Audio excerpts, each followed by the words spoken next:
That's right. So, yeah, I think, like myself, clearly, there's been a lot of iterations of BSB, Red Arrow, Mia, Queen, all of those. So it was really cool to do something that I felt was unique and maybe new to that kind of character or that specific arc. And I mean, it did take a little bit longer than I thought it would, but the transition from just Thea to actually Speedy was probably my favorite part. And getting to just do justice to that arc and how the character developed was really, really fun. I love it. One of the cool defining factors of the Arrowverse truly became the crossovers.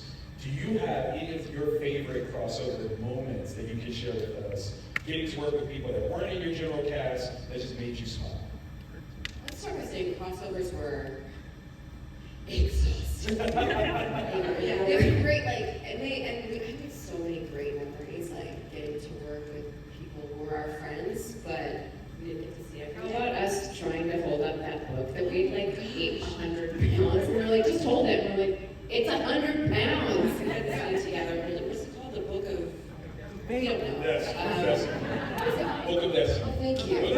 That's when the geese in the crowd. Book of Destiny. I don't know if you guys remember this scene, but that prop was so heavy for no reason. Me and Bitsie were just struggling. The two of us. They ended up having to put it on a stand at some point, and then you couldn't have made a foam one.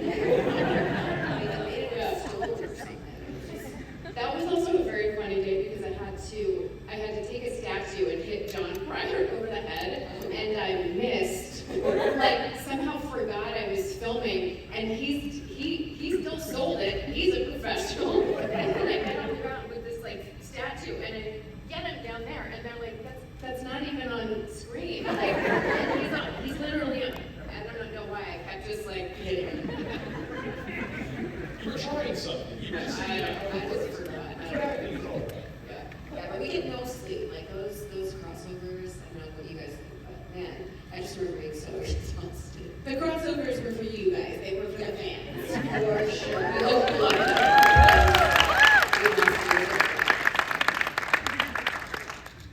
Did you have any particular favorite, we'll say, moments with your co-stars from your specific shows that just always will stand out as part of this hallmark of the Arrowverse that really kind of represent what this entire universe means to you?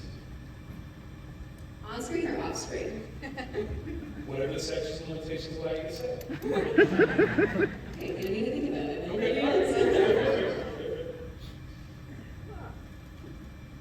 I'm sorry, I got existential insight. It's a deep one. It's a deep one. I feel like we've all had so many moments. We've all been doing this for so long. It's 10, 12 years worth of moments. I think the first one was actually probably the most fun, and that's probably because it was only 2 shows at that point. But we were in whatever your cave is, whatever the Arrow cave was, for several nights, all night. And that was, everybody was asleep on the floors. It was rough. Yeah. Were you talking about crossovers or just in general? In general. Oh, in general. I mean, the crossover, that first crossover, that was kind of special in the introduction to how hard things were going to get. We were like, oh, this is tough, and then had no idea how much harder it was going to get. What year did you guys start? Because I didn't start till 2018. When did they start? We started 2011. In 2014. 2011 or 2012 or something. 2014 was Yeah. the first crossover. Yeah, so we've been doing this for a long time. A glorious time. Glorious time. Yes. Yeah. Now, I think it's important to kind of ask, obviously you're stepping into a geeky space. Were you, at all fans of the comic book characters before, and have you become more of a fan of your particular showcases now? I wasn't really much before. I remember they called me into the office after I got the role, but it was just to play Sarah Lance, and they gave me a Black Canary doll, and they're like, this is who you're playing. And I was like, wow. But after, I became way more of a fan, also DC versus Marvel, I'm very like DC. Yeah, and then when I see like the portrayals of like Black Canary on screen, and like now that I know the characters and stuff, I'm way more, and I get it why you guys are like, this is wrong. Like, this is how it should be. Like, this is what's in my mind, and I know what my mind says in that one.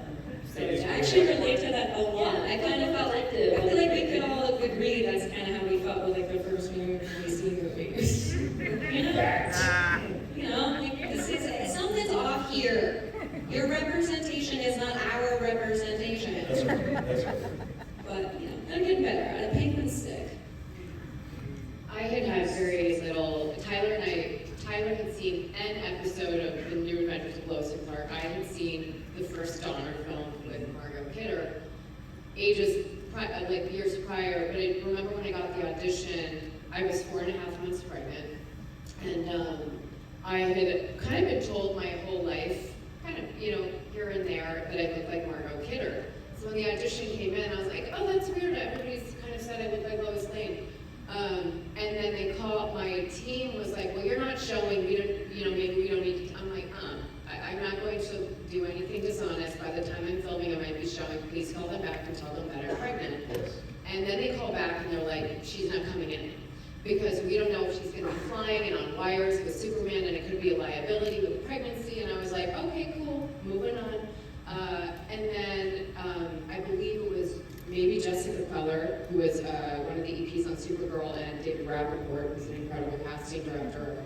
They were kind of like, this is our Lois Lane, she's coming in. And then they ended up writing in the pregnancy in Elseworlds. Because by that point, I was actually showing a little bit. But we purposely didn't watch anything, didn't read, you know, that's such a, with the comics, I started reaching out to fans, and I remember the day before I started filming on Elseworlds, I was on Twitter, and I said, what are some, you know, aspects of Lois that you guys love, and wardrobe-wise, what do you want to see? And somebody wrote back, purple is her color. Yes. Now, purple is Danielle's favorite color, too. Purple happens to be my least favorite color, but as you can see, I leaned into it, and I remembered at the fitting, I think it was actually for The Flash, that wardrobe designer, we had tried on one purple sweater. So I texted her the night before my first day filming as Lois Lane. I'm like, is there any way we can make sure that that purple sweater makes it on screen? But yeah, basically I just trusted that whatever I had brought into the room was what they wanted to see, and I didn't want to be unduly influenced by anyone else's, you know, iteration. Well said. And I think you have defined Lois for a generation, so thank you for that. Absolutely. Absolutely. Yeah, y'all miss me as well. So we have a game that we're going to play. It's called This or That. And we've got some options here on the board to kind of get you to see which one would you prefer. Now, what's interesting is that before you guys came out here, we asked the audience to pipe in on their answer. So the question is, how close maybe the audience is to what any of you might choose as well. So the first one, obviously, in terms of travel, do you prefer, or I'm sorry, in terms of things, do you prefer time travel or an alternate universe? And just shout out, which one would you like? Time travel. Time travel.